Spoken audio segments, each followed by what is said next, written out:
everyone. Welcome to the September 26th edition of the TimeformUS Pacecast. I'm David Aragona, and happy to be once again joined by my usual co-host, Craig Mulkowski. Craig, I know you've been out focusing on some family issues for a little while, but I'm really happy that things are going better and that you can come back on the podcast. Yeah, I've had a few brief returns and then had to go back, but I think we should be good for a while. So look forward to doing the forecast on Friday along with this one. And I know we haven't had a Pacecast here in a little while. I've been trying to put the figures out, and there were definitely some interesting races to talk about this week. Even though the stakes schedule was pretty late, we saw some really nice performances.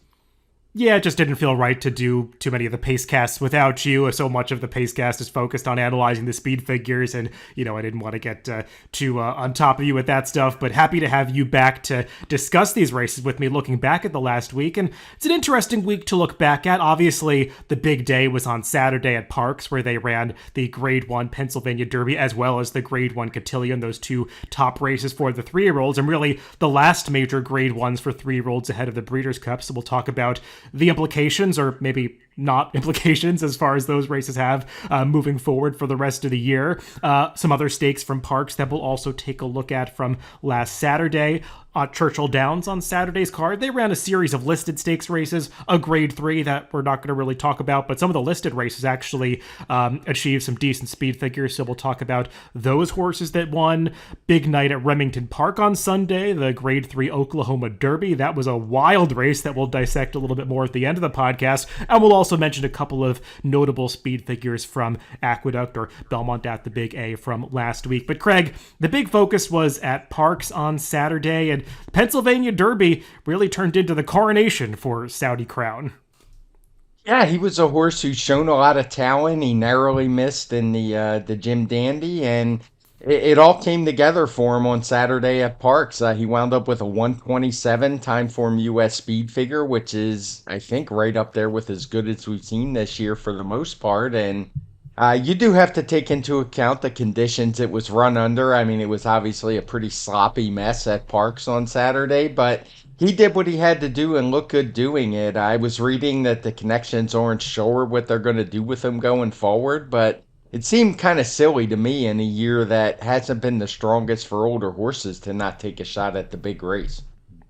Yeah, I mean, I don't quite understand that line of thinking about skipping the Breeders' Cup with a horse like this. I did see that reporting as well, Brad Cox saying that they're going to look at the pace scenarios for the races to see whether or not they'd have a good chance to win. I mean, the Breeders' Cup is the Breeders' Cup, and I mean, I don't know if Saudi Crown could usurp Arcangelo for 3-year-old champion. I mean, that seems like a little bit of a long shot. I think you need some things to really play out a certain way if both of those horses participate in the Breeders' Cup. But still, I mean, when you have a horse that's this talented, I think you have to be looking in that direction. Why are you ducking horses when you might potentially have the best 3-year-old in the country? And I think you have to consider Saudi Crown in that conversation with the kinds of speed figures that he's run. I know that he hasn't won races like the Belmont and the Traverse, but just purely from a speed figure standpoint, he's just as good as any other top 3-year-old that we've seen so far in this division. So it's kind of nuts to me that they'd be talking about skipping an event like the Breeders' Cup.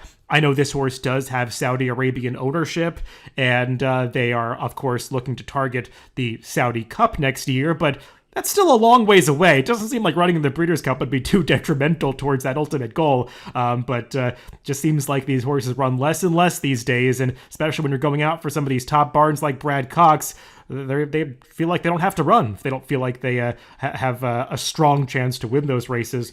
As for looking back at this Pennsylvania Derby, he just always looked like the winner of this race, Craig. Basically, when they broke out of the gate, it quickly became clear that nobody was that interested in taking a serious shot at this horse on the front end. He just got to control things. Not that the pace was slow by any means, but it was certainly within this horse's comfort zone. And Dreamlike took a good run at him in the late stages, but Dreamlike is a horse that has a little bit of hang in him, and it just never looked like Dreamlike was going by.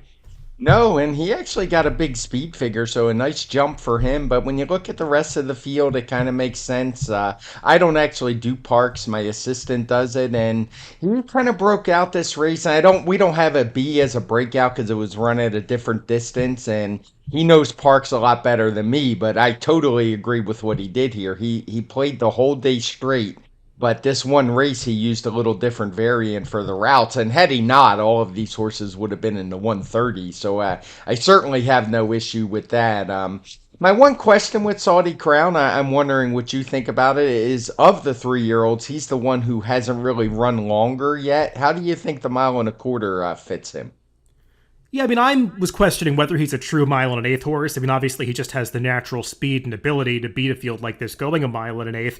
A mile and a quarter feels like it might be a little bit of a stretch. I think it's fair to say that a lot of horses, a mile and a quarter is a stretch for them these days, just given the way that they're bred. But especially for a horse like him that seems so dependent on getting the early lead, a faster pace situation, going a mile and a quarter could be a hurdle for him. Sounds like they might be leaning towards the Breeders' Cup Dirt Mile more. Brad Cox has said that he sort of compares him to a horse like Nick's Go, and at this stage of his career, I think they'd want to point a horse like that to the Dirt Mile instead of the Classic.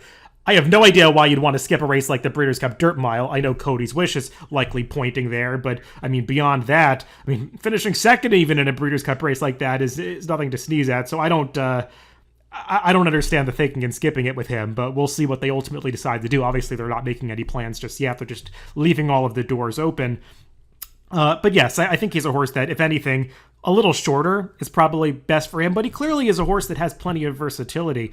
As for the rest of this field, and let me just say, I agree with what you said about the speed figure. I mean, even the number that we gave it seems a little high for some of the horses that were the also-rans in this race, but there was a big gap between the top two and the rest, and so Dreamlike, I mean, I don't think you can argue that he ran a much better race than he ever has before, finishing 6 lengths ahead of the rest of this field to be second in here.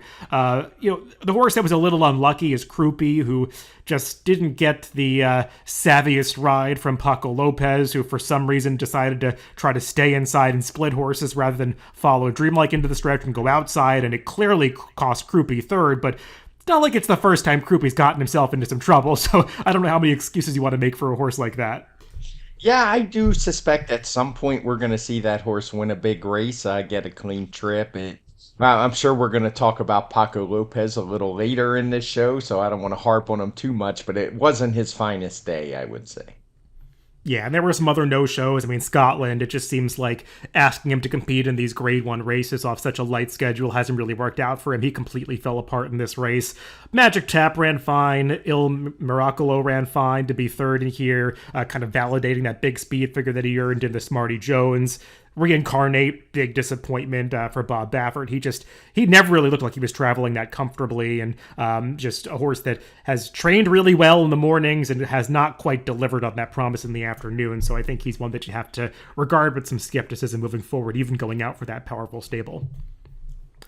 Before we move on to the other Grade 1 on this card, the Cotillion, I just want to discuss the conversation that was happening on social media and just in the racing world at Parx on Saturday, and that's, of course, around race caller Jessica Paquette, who made history on Saturday by becoming the first woman to call a Grade 1 race, obviously in the Cotillion, and then later, once again, in the Pennsylvania Derby. And, Craig, I saw so much criticism and chatter about people being outraged over Jessica calling this race as a new race caller who was kind of feeling out her way. And, I just want to kind of, give some props to Jessica for persevering through all of that and getting to this point, and also putting the work in to make so many strides towards improvement from where she started to where she is now. She's obviously been doing this for almost a year at this point, and, even she would say at the start of this journey that she needed a lot of work, made a lot of mistakes early on, and I think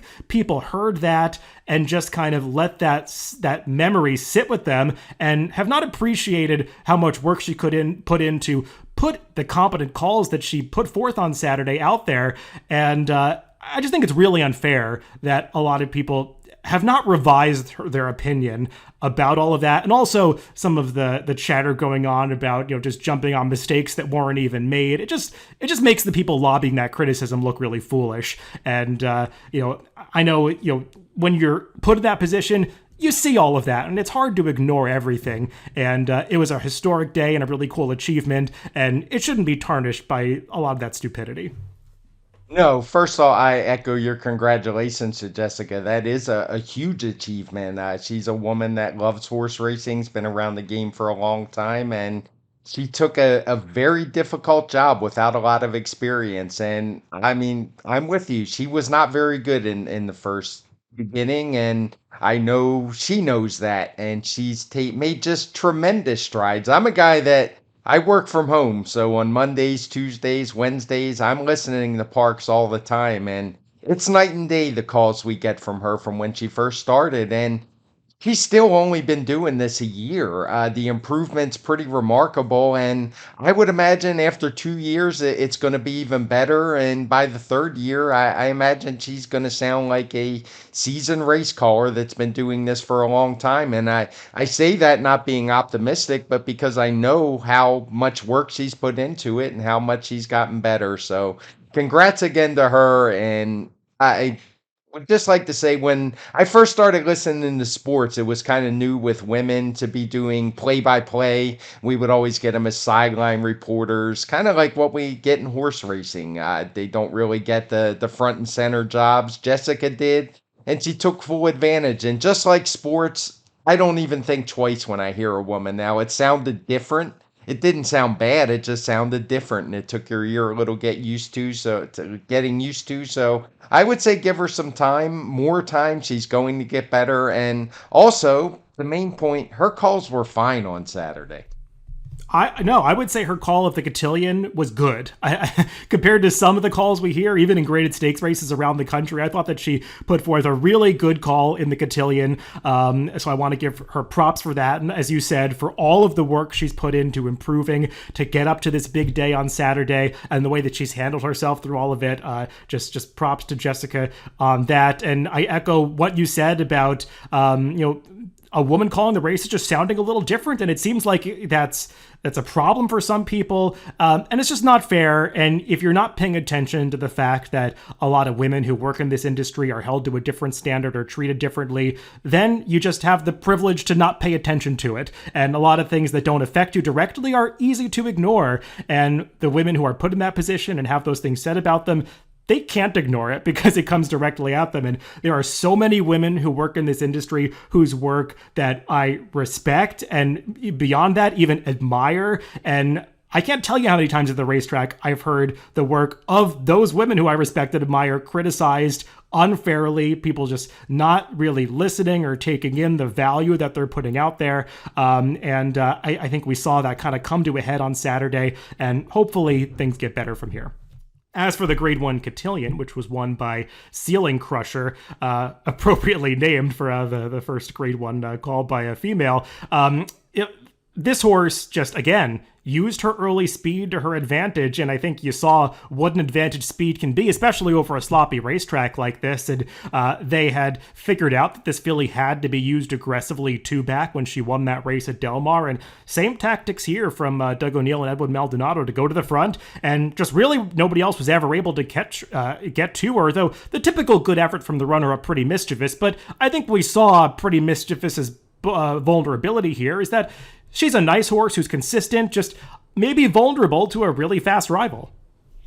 Yeah, and that's what Ceiling Crusher is. I mean, she's one kind of shaky ride, I'd say, away from being undefeated when she cut back in a sprint and was taken off the pace. But when she goes to the front, she's tough, and it's not like she set a slow pace. The fractions were really solid for this track, and she ran a career best, I believe, 118 speed figure for her, which is pretty good because she ran a fast one earlier in the year in a sprint race. She finally topped it. We're starting to get to see some of these 3-year-old fillies approach the older fillies and mares. They're not quite there yet, but it was a pretty slow group earlier in the year, and it still has some room to make up until they would be competitive in a race like the Breeders' Cup this staff. But they're making forward strides, and particularly Ceiling Crusher. And I thought the second and third place finishers ran well too, given the situation and the sloppy track and just having to take that dirt throughout the race, both coming from well off the pace. So the top three all ran well for me. Yeah, Ceiling Crusher is another one who's not going to be going on to the Breeders' Cup, though her connections have a better reason. She's not nominated, so they'd have to put up quite a hefty nomination fee to supplement her to the Breeders' Cup distaff, so I think that's fair. Pretty mischievous, Craig. I mean, in a weird way, with this runner-up finish, she's kind of wrapping up the divisional honors for the 3-year-old filly championship. I mean, she's just put together the kind of resume that nobody else can really match, and unless a horse like, I don't know, Randomized or some other, maybe a horse that we're going to talk about later in the podcast, wins a race like the Breeders' Cup Distaff as a 3-year-old, it's hard to see Pretty Mischievous not being crowned the filly champion at the Eclipse Awards. She ran just fine in this race. She's consistent. She always puts forth a good effort. She's not a historically fast horse, but she just keeps running well in these races. And like you said, also a good third place finish from a colt who has really taken a step forward since changing up her running style earlier this year. This was just always going to be a tough race for a horse to make that big run from last. Yeah, definitely. And I would give her another chance, maybe not in a race like the Distaff, but if she goes a different route on a fast track, I think she would show better. I agree with you about Pretty Mischievous. I don't think it matters who wins the Breeders' Cup. She has the resume to already win the award, to win races like the Kentucky Oaks, the Acorn, the Test, and I think she even won one of the earlier season preps at the fairgrounds. That's going to be tough to overcome because just nobody else is even close right now. No, I know, but we've seen it time and again, Craig. If a horse wins the Breeders' Cup, that holds a lot of weight in the minds of the Eclipse Award voters. And, I could see, not that I'm saying Randomized is going to win the Breeders' Cup distaff, but if she has an Alabama and a Breeders' Cup win, I would imagine she could be the champion. But, we'll see how that all plays out. And I imagine Pretty Mischievous will go on to a race like that unless they decide to turn her back in the filly and mare sprint. I guess both options are open to her, but it does feel like she's run a little bit better in the 2-turn races. Let's move on to the Grade 2 Gallant Bob. This one also for the 3-year-olds going the 6-furlong distance. And in past years, Craig, we've seen some good horses show up in this race. Maybe not as much this year. It doesn't feel like the upper echelon of sprinters were, maybe they're not among the 3-year-olds, but also just didn't feel like they showed up for this Grade 2 event. Not to knock Damon's Mound. I mean, he's a really solid Grade 2, Grade 3 level horse, and Michelle Lovell's done a good job with him. He had run deceptively well winning that Charlestown race in his last start, and just a game effort here to beat a decent field. Yeah, I like Damon's Mound. I think he's a good story. He was a horse who obviously kind of took the racing world by storm with that big maiden win and then taking the Saratoga Special. And things kind of went bad from there. He had 3 basic non-efforts where he wasn't really anywhere around at the finish, but she seems to have gotten them back together and now gotten them in the winner's circle 2 times in a row. He's running solid speed figures in the mid-teens. He's going to get a 115 for this win. So good effort by him. Not like you say with the top sprinters, but just a good strong effort. And he may have a good forward move in him. He's a horse who I like his running style. He's able to be on the pace. He's able to come from off the pace. And in this particular race, the pace was pretty much on the slow side. And he was still able to raid off the speeds and put them away and win pretty easily. The final time speed figure of 119 actually matches his TimeformUS from Charlestown. So he's a horse who's just in really good form right now. Yeah, his main competition in this race, Rivet, just didn't really show up with a good effort once again. This is a horse that was in great form earlier in the season, but in 3 starts in a row, it just feels like he's completely fallen apart. So it turned out to be a slightly easier race than maybe it looked on paper because Rivet did seem like he was the main rival for Damon's Mound, and he just didn't really show up in here. Let's move on to the Grade 3 Greenwood Cup. This one was run earlier in the day at Parx on Saturday, going the 1.5-mile distance. And what else can you say about next, Craig? I mean, this dirt marathon division has been around for a limited number of years. I mean, I guess if you could even call it a division, it was sort of born out of there being a Breeders' Cup marathon in the initial stages of when they expanded the Breeders' Cup. They obviously have done away with that race, so they still run a major Grade 2, I think, for the marathoners on Breeders' Cup weekend, the Thoroughbred Aftercare Alliance. But there still are the remnants of a marathon division at certain tracks, and the Greenwood Cup is part of that. And what I'm trying to say is, since that division has been around, I can't really recall a horse that's been quite as dominant as Next. I mean, I know Lone Rock won a few of these races impressively, but he wasn't running the kinds of speed figures that Next has been in the last couple of races. No, he wasn't. And these speed figures are tough to make, to be honest. I mean, he won by 25 lengths. He ran a 120 TimeformUS speed figure. And this is a distance that we make regular speed figures for. Once you get past a mile and a half, not so we don't use the time very much. They're more like class ratings, but a mile and a half, they are speed figures. If you watch this race and tell me he could have ran faster, I'm not going to argue with you. He probably could have, but it didn't matter. There was no point. Some might wonder why the speed figure isn't higher with that kind of margin, and it's just that it wasn't much of a field, to be honest. He was supposed to crush this field. I guess his main competition would have been riding with Biden, and that one tried to stay with him and just couldn't do it, and it probably wound up costing him a second, along with the aforementioned Paco Lopez. Just stopped riding. It appears it's not easy to see on the screen, but next, he looks almost unbeatable in these races. So I saw your tweet about maybe this is a horse who should try the Breeders' Cup Classic, and I'd have no issue with that because I suspect he is probably able to handle a mile and a quarter just fine. Is he good enough to beat the horses who will be favored in races like that, like Arcangelo? I don't know, but for the purse money, it might be worth taking the shot because I'm not sure what there is left to prove in this marathon type division. No, I want to clarify. I didn't say he should run in the Breeders' Cup Classic. I said I'd be interested to see what he could do going shorter. And I think if the connections were considering that, they already missed an opportunity by not running in the Jockey Club Gold Cup because that was a race that I think Next maybe could have won, especially given the way it played out without much pace and going a mile and a quarter.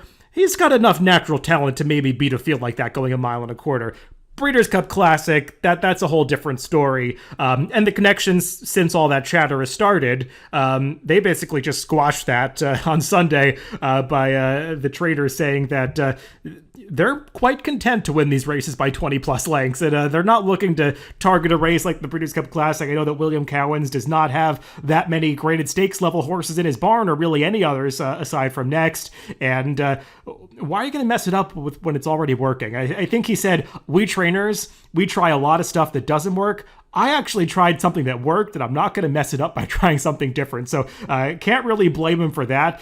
It's just really cool to see a horse like Next that obviously goes out there and loves his job so much. I mean, you could just see it when he's running these races. He's in the bridle, doing it on his own. Juan Machado basically is just a passenger, doesn't have to ask this horse to do anything. He just knows what to do. Really cool horse. As for what happened in the photo finish for this race, for second, you want to see riders persevere through the finish line. I am one of those people that is a proponent. Well, I think that gamblers worry way too much about a rider kind of standing up in the 1 second before a horse gets to the wire, hitting a horse with the whip 1 second before they hit the finish line, or pumping your arms one more time often is not going to make a difference in a horse's momentum for a photo finish at the very end of a race after you've made all of these countless decisions leading up to that. It's inconsequential, even though it's something that people seem to focus on inordinately. I will say in this situation, as you said, it's hard to see on the pan shot especially, and I didn't go back and watch the head-on. Maybe some people did, but it did seem like Paco Lopez sort of gave away second at the very end. Riding with Biden was obviously a really tired horse at the end of this mile and a half race. I mean, he was the one horse that tried to beat Next in here going after him in the early stages and just couldn't stay with that foe. And probably some things that Paco could have done, like maybe steering him off the rail, the minimum to hold on for second. It is kind of funny when you look at the photo finish for this race, Craig, and in a weird way, it's sort of a great representation of photo finish technology, because when you look at the photo finish, Riding with Biden looks like he's about 1.5 times as long as the other two horses in the photo finish, because he was moving that much slower across the finish line than the second and fourth place finishers. And obviously, if you know how a photo finish camera works, it captures horses 1 pixel at a time as they move through the wire. So Riding with Biden was just spending a longer time getting across the finish line than the other two. So that's kind of why the image looks so distorted like that. But it's optically, it's not a great look for the jockey.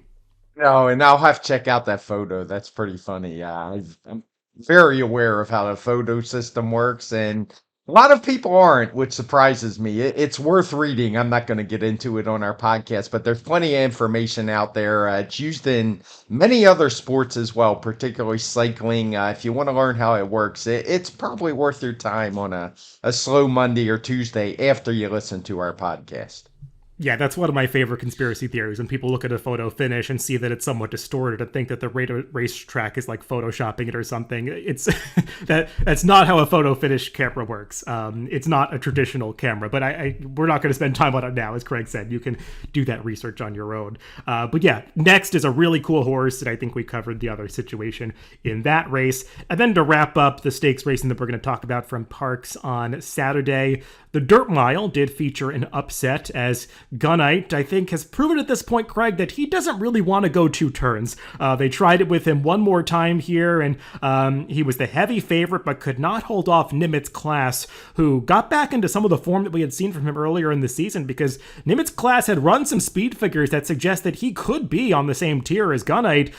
Just hadn't done it in the last couple of starts, but Nimitz Class got back to his best form to beat the favorite in this spot. Yeah, that was a good effort. Speaking of cool horses, Nimitz Class is one of them. He's won a lot of races.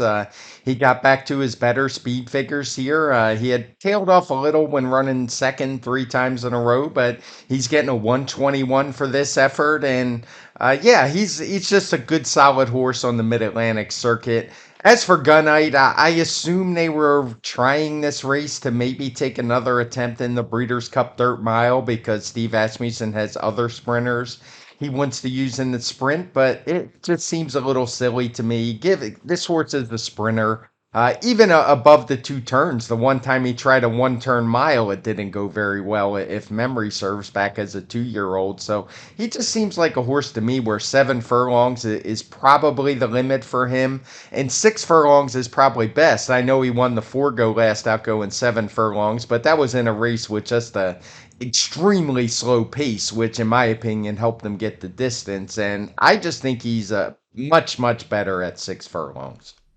Yeah, I'll be really interested to see what Steve Asmussen does now, because coming into this race, he was kind of laying out his Breeders' Cup plans and said that Echo Zulu is running so well and seems so adept at 6 furlongs that I'm kind of thinking I'll run her in the Breeders' Cup Sprint against the males and maybe point Society and I think Wicked Halo to a race like the Breeders' Cup Filly and Mare Sprint, and then I've got Gunite for the Dirt Mile. I don't know if Gunite really wants to run in the Dirt Mile, so maybe cutting him back to the sprint would make a lot of sense. He feels like a horse that could run against Echo Zulu without issues. I mean, I get that a trainer and the same connections don't want to have their two horses cancel each other out, but it's not like Gunite is some speedball that needs to be on the lead. He's actually much more comfortable as a stalker, so I think running him in the Breeders' Cup Sprint wouldn't cause any issues, and that's just the race he belongs in. Yeah, I totally agree with that. I mean, we've seen plenty of these big barns run against each other, and I don't know. It just seems if I had two horses, sure, if he had run well and won by 5 lengths, as the odds predicted he might, I could see that plan. But I think it's probably time to regroup. Yeah, I didn't put the turf race, the Parx, the turf monster on the rundown, Craig. Obviously, it's a sad situation with the winner, Nobody Listens, who was such a a nice story for his connections, and then that tragedy on Sunday with him shipping back and unfortunately having to perishing in that van accident. That's just not something you ever want to hear about. So a weird way for a horse to get injured that you don't often see, but just a freak accident that's very sad. Something that could have been avoided is what happened with the Parx turf racing on Saturday, where they took the second turf stakes off the turf after they ran the first one. Feels like there could have been some more foresight there. I mean, everybody knew how much rain they got and the shape that the turf course had to be in after all of that. So no big surprise that it was kind of a mess in the turf monster. And especially with Parx having rules about their multi-race wagers where the bettors are done no favors and don't get an all in a race that's taken off the turf after the sequence starts. You really want to try to avoid situations like that when that's part of your rule set. And they didn't do so. So that's pretty unfortunate. And, before I get off the soapbox, anybody who says that people who played that Parx pick 4 had it coming to them because that's a high takeout, give me a break. I mean, horse players have it bad enough. Nobody deserves to get abused by bad rules at the racetrack just for playing a sequence. So that's just something I wanted to comment on. Unfortunate situation all around with that turf monster. Yes, that is very unfortunate. As you say, bettors, it's tough enough to win at this game without having to deal with stuff like that. As for the race itself, I would just recommend people just put a line through this race like it didn't happen when these horses run back. Unfortunately, we won't see the winner run back, but horses like Roses for Deborah, I would just give a complete excuse, expect her to turn back to her best form because there was nobody passing anybody on this course, and I suspect that's what would have happened had they run the other race on it as well. It just was not a course we're used to seeing in this country, and hopefully we won't see anything like that anytime soon. No, I mean, frankly, it's shocking to me that Christophe Clement and the Connections ran Roses for Deborah in that race. I mean, I guess because she's a Pennsylvania bred, maybe that was more of an ownership decision that they wanted to run her in Pennsylvania. It certainly seemed that way with her initially pointing to the Presque Isle Masters and then this race. But I mean, with other options at Keeneland and even Aqueduct, where the weather almost had to be better, it just seemed insane to run in a race like that. But let's hope she comes out of it sound and it doesn't mess up plans to go to the Breeders' Cup, because it sort of felt like Roses for Deborah might be one of the top contenders for the Breeders' Cup Turf Sprint, and now maybe it's a little up in the air after she loses this race, but like you said, it's one that you should just draw lines through from a handicapping standpoint. Hopefully she comes out of it sound and can proceed onto the Breeders' Cup and hopefully still get into that race, because it almost always has an oversubscribed field, and we'll see what the criteria is to get in, but let's hope that this race doesn't mess up those plans. Let's move on to Churchill Downs. And like I said at the top, they did run a graded stakes on the Saturday card, the Dogwood. I don't think we really have to spend much time discussing it, Craig. I mean, the top 3-year-old fillies didn't really show up in there, and the long shot won the race. I don't personally have much to say about it. I do have a lot more to say about the Seneca, which frankly drew a stronger field of 3-year-old fillies, despite the fact that it was a listed stakes as opposed to a grade 3. And the Seneca winner, Kijera, switching back to dirt for the first time since the Alcibiades last year, and kind of makes you wonder why she hasn't been on dirt all along, because this was a really impressive performance. Yeah, I'm pretty sure I hinted at that on some of our earlier Pacecasts, that even though she was running and winning on turf, I just had a feeling she might be a better dirt horse. I mean, her run in the Alcibiades was a good effort, in my opinion. She finished fourth, beaten 3.5 lengths, but I thought she ran a good race that day, and she really rebounded and ran a big one here. She wound up with a 124 TimeformUS speed figure, and if you watch the race, you really wouldn't question that speed figure at all. She just absolutely trounced this field. She was right up, tracking a solid pace set by Looking at Lucky. The fractions aren't in red, but the early pace figure was north of 130, mid 120s. And she was the only one who kept going. She's Looking at Lucky, hung on for second because nobody else could make up any ground. But Zijera just pulled away, won by over 6 lengths. And listen, an absolute huge effort for me. I was pretty blown away by this one and just wonder how good this one can be. Yeah, I mean, speaking of horses that could potentially target the Breeders' Cup Distaff as 3-year-old fillies, I mean, don't they have to look at a race like that off this kind of performance? I mean, maybe they want to, take it slower, look at the long term for next year and point to a race like the Fall City at Churchill after that. But I mean, the kind of number that she ran here and the form that she's in, why not? I mean, there are some good older horses out there, but the 3-year-old filly division, I mean, it would be vulnerable to a performance like this. I mean, if Kijera had been in the Cotillion, I think those fillies might have been in trouble. And the speed figure seems kind of extremely high for a horse in a race like this. But I mean, you look back at the race and there are significant gaps behind her, nearly, over 6 lengths to She's Looking Lucky, who has run some nice races on occasion as well as taxed. And then after that, nearly a 7-length gap back to the rest of the field behind those horses. So, I mean, it's not like the speed figure doesn't make sense just based on the way it played out.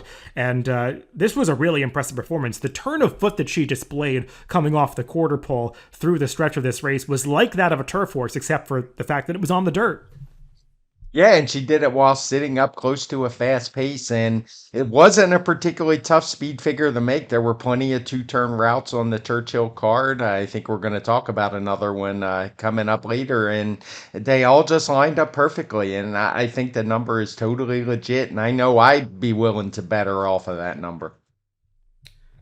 We saw some more 3-year-old action in the Harrods Creek just earlier in the Churchill Downs Saturday card. This one, a sprint race won by Ever So Mischievous for the Brad Cox stable. And I think we're going to talk about quite a few Brad Cox horses as we go through the next series of races.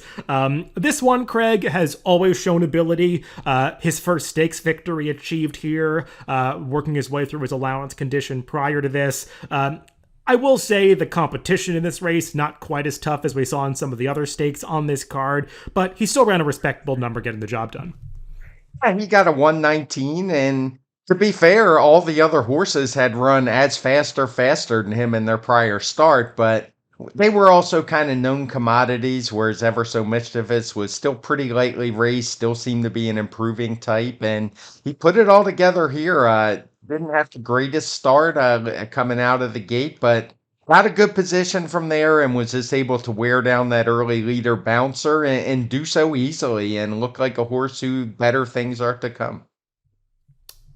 Slip Mahoney, another Brad Cox trainee, won the race just prior to this in the Bourbon Trail. Harrods Creek was 7 furlongs. This one more to test of stamina, going a mile and 3/16. And kind of a similar story, Craig. I mean, Slip Mahoney has had more ups and downs than Ever So Mischievous has had, but a horse that had a lot of expectations early on and now just achieving his first stakes victory here in the Bourbon Trail. This field seemed a little more evenly matched on paper. I mean, we had some horses coming out of a series of races in the mid-rest at the stakes level. I mean, I think the St. Louis Derby runner-up was Slip Mahoney. He was beating the winner of the Super Derby, a lot of these listed derbies, and they came together in this Bourbon Trail. And Slip Mahoney, I think his stamina just came through at the end, and he certainly has always been a horse that's bred to go this far, and stretching out to the mile and 3/16 really seemed to benefit him. Yeah, I was going to say, I think the mile and 3/16 pretty rare distance that we don't see very often outside the Preakness and few other races. Churchill runs it once in a while, but it's not like it's that different from the other routes, so I had no trouble lumping it in with the others for speed figures. And Slip Mahoney ran a 115, a career best for him. Seems to be moving in the right direction, speed figure wise. And he's another, as you say, I think the more distance, the better. The problem is it's just kind of hard to find more distance for a horse of his quality. Yeah, for sure. I mean, we'll see what kind of ceiling he really has. I think he caught the right field on this day and got a very good trip from Gerardo Corrales. He's a horse that has really improved since they gelded him. I believe they gelded him just prior to that allowance victory at Saratoga in July, and it just seems like he's gained some consistency ever since then. I imagine that was sort of a tough choice because he's a horse that has a lot of pedigree, but gelding him seems like it's really brought out the kind of performances that we weren't seeing from him prior to that. And moving on to another Brad Cox trainee, this one earlier in the week on Wednesday, we saw the return of Giant Mischief.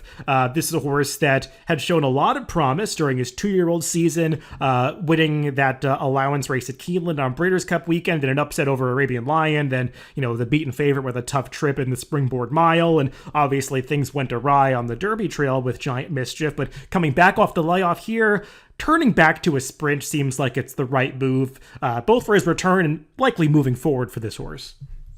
Yeah, he got a 114 speed figure, which kind of matched what we have seen from him early as a late season 2-year-old and early into his 3-year-old season. It's good to see him come back in good form. I remember when I saw this race Wednesday, I was surprised they're still running just straight 3-year-old allowance races this late in the year, but they had no trouble filling the race. It had a big field, but just something to keep in mind. It's not like he was beating older horses, but I like what I saw from him. He won as easily as you'd expect. I mean, he went off pretty heavily favored in here, and he got the job done. I would expect to move forward from him and hope to see him back in the entries pretty quickly. Yeah, this race was sort of on the cusp in terms of speed figures that we want to talk about for a 3-year-old on this podcast, but this was a horse, like you said, that had shown some real talent and run similar speed figures when he was a much younger horse. So you'd imagine with this race under his belt, he'd be able to move forward into stakes company next time, and he still seems like one that has a lot of potential. So we'll see where they decide to go with him next.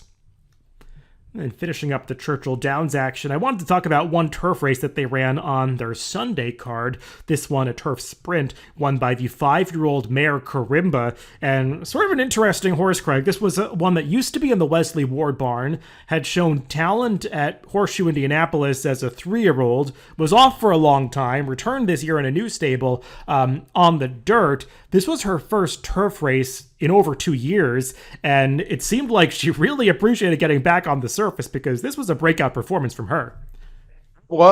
She did appreciate it to the tune of a 120 TimeformUS speed figure, which we talked about roses for Deborah earlier. I don't think she's run a 120 yet, and she's a horse we were talking about that could run in a race like the Breeders' Cup Turf Sprint. So this is a mare who has showed some real quality here, and not sure what was going on with the layoff and the barn change, but she's come back in good form. I mean, her dirt races weren't terrible, but it seems like she clearly likes the turf better. You could see that based on her prior races as well. Yeah, I think this horse actually was a real a bargain because not just a barn change, but I think she also went through the auction ring in January of this year, 2023. The horse is a racing age sale at Keeneland for just $18,000. She's definitely worth a lot more than that based on the performance that we saw from her this past weekend on Sunday. Big effort. I mean, she beat some decent horses who were second and third here, Going Good and Miner's Queen, both horses with prior stakes form that she just dusted by over 4 legs. So I'd imagine they're going to have to target a stakes after this, maybe one at Keeneland, and I'd be interested what she can do against some tougher company. Let's move on to Belmont at the Big A, Aqueduct from this past week. Let's first talk about a Thursday allowance race that they ran for the older horses and another talented dirt horse from the Brad Cox barn, as we saw Best Actor get the job done here. This horse was actually the beaten favorite in last year's Oklahoma Derby. Taken a little while to get back to top form as he came back for his 4-year-old season, but now third off the layoff. It seems like Brad Cox has him going good. Yeah, he's been running some really nice speed figures. He got a kind of speed figure I questioned a little bit when he came back at Ellis Park. He got a 123 running second to Chasing Time. Then didn't really run very well in that small stake at Ellis, but he rebounded here to match that 123 he got in his return with just a really nice effort, and seems like a horse who, with those kind of numbers, would have to have stakes races back in his on his radar. Yeah, I completely agree with that. He's a horse that had shown talent early on, winning the first couple of races of his career. Took down that Smarty Jones at Parx last year in fast time, and then things obviously went awry in the Oklahoma Derby. But he's run some nice races this year. Like you said, those races at Ellis got fast speed figures. Watching them, it felt like maybe he's a horse that wasn't quite living up to his potential, losing those races. But he put it all together at Aqueduct on Thursday. Did get a moderate pace to set. They weren't really moving that fast in the early stages, but he really finished powerfully through the final quarter mile and beat some good horses in behind, like Sheriff Bianco, who always seems to run the typical good race for Linda Rice, and Baby Yoda, who obviously is not as good as he once was, but still capable of producing some nice speed figures, and Best Actor just dusted them, so I'd agree. Seems like back into stakes company is in his future. And then on Sunday at Aqueduct, we saw a couple of New York bred stakes races, one for the fillies and one for the 2-year-old males. The one that we'll talk about here, the Bertram F. Bongard, won in impressive fashion by El Grande O, a Linda Rice trainee who was just narrowly beaten on that New York bred showcase day at Saratoga and the funny side in his prior start by the Wine Steward, who seems like a talented horse, and came back here without that rival in the starting gate, and he was just able to dominate this field of state breds. Yeah, it's a good effort by him. He's a 2-year-old that's been running big speed figures around a 104 last time and is going to get a 108 for this effort on Sunday. And he drubbed this field. I mean, there wasn't a ton of competition speed figure wise, but that's always hard to judge with like race 2-year-olds because some of them could sometimes take a jump up. But even if they did here, I'm not sure they would have been much match for El Grande O. This was just a big effort. And Craig, I love it when you're right about a speed figure. We had debated that number that he got 3 back in the Skidmore a little bit after that race had been run. Even when we were putting it on the rundown that week, I was kind of making the case to you that maybe you had it too high, but I think your speed figure has proven to be right there as this horse came out of that race and has subsequently run 2 improved numbers. Actually, I'm noticing as I'm looking in the DRFPPs now that Bayer has changed that number to be higher, to be right in line with yours. So I think you made the right call on that being a deceptively slow 5.5 furlong race that actually deserved a higher speed figure, and El Grandeo, one of the strong runbacks from there. And, Craig, one thing we know about this horse being trained by Linda Rice is that she's going to keep running him and probably take a shot in some races over the winter, because when she's got a horse in good form, she runs them pretty frequently, and they usually continue to run fairly well. He kind of reminds me of a horse that emerged at this time last year for her barn, Arctic Arrogance, who didn't necessarily win the top races, but was right there in a few of the 3-year-old prep races on the Derby Trail. And El Grandeo feels like the kind of horse that might be embarking on that same kind of path in his next few starts. Yeah, I would like to see him get a chance at a mile. He's going to be dangerous with his speed, and who knows from there, but he's going to get plenty of opportunities running over the Aqueduct course with the 1-turn miles they have there. Anything longer would probably be a stretch, but he's in top form, and as I said, speed's always dangerous, and he has plenty of it. Now let's close out this week's podcast by discussing a wild race that took place at Remington Park on Sunday night, the Grade 3 Oklahoma Derby. I gotta say, Craig, for a second there, when I first saw it in slow motion, I thought we might be looking at a triple dead heat, the way that these 3 horses hit the wire together. That must have been a tough one to separate, and the aptly named How Did He Do That? Once again, a huge upset in one of these derbies. We had talked about him a couple months ago when he upset the Iowa Derby at 48-1. And here, $91 winner going off at 44-1, just barely getting his nose down on the wire first. Yeah, he was the other he was the other Steve Asmussen of the uncoupled entry with Red Route 1, running second in the race. So you're not going to get many all Steve Asmussen exactas that pay like this one did. I think it was over $500 if I remember.